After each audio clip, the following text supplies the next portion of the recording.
Every now and then, I remember to turn on the camera as I'm recording my podcast episodes. So, for this episode, I am talking about the audacity to rebuild. I hope you guys enjoy it because I enjoyed recording it. Happy Monday. Happy Monday, and welcome to the show. So, what's on my replay? I'm bringing Jonathan McReynolds back around. He has a song called Make Room. And so this is how it goes. I find space for what I treasure. I make time for what I want. I choose my priorities, and Jesus, you're my number one. So I will make room for you. I will prepare for two. So you don't feel that you can't live here. Please live in me. I love this song because sometimes we make room for everything else except God. And then we look around and wonder, what happened? What's going on? And so then we have to rebuild our relationship with God, sometimes our relationship with others. And that's what I want to talk about today, the audacity to rebuild. So, look, I'm sure many of us can say that 2020 was a hard year. And for some, it has not gotten any easier.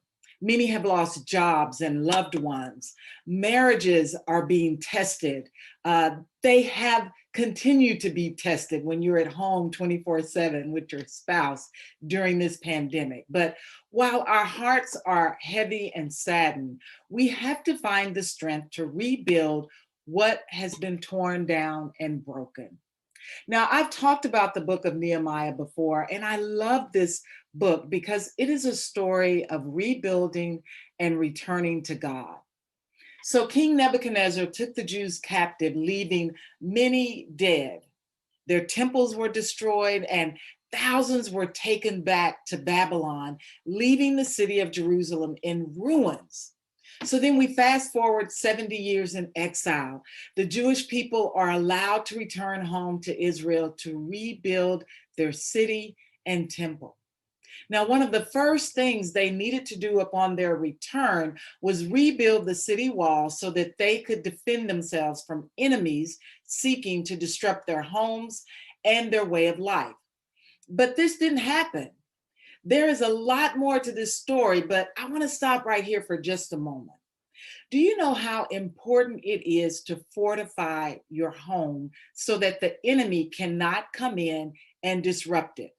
Now, I know you're thinking, Mary, nobody is coming up in my home. But what you don't realize is that they are already there.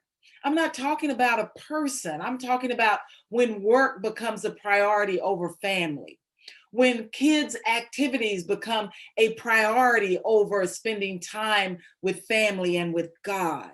I'm talking about sitting on social media for hours and hours.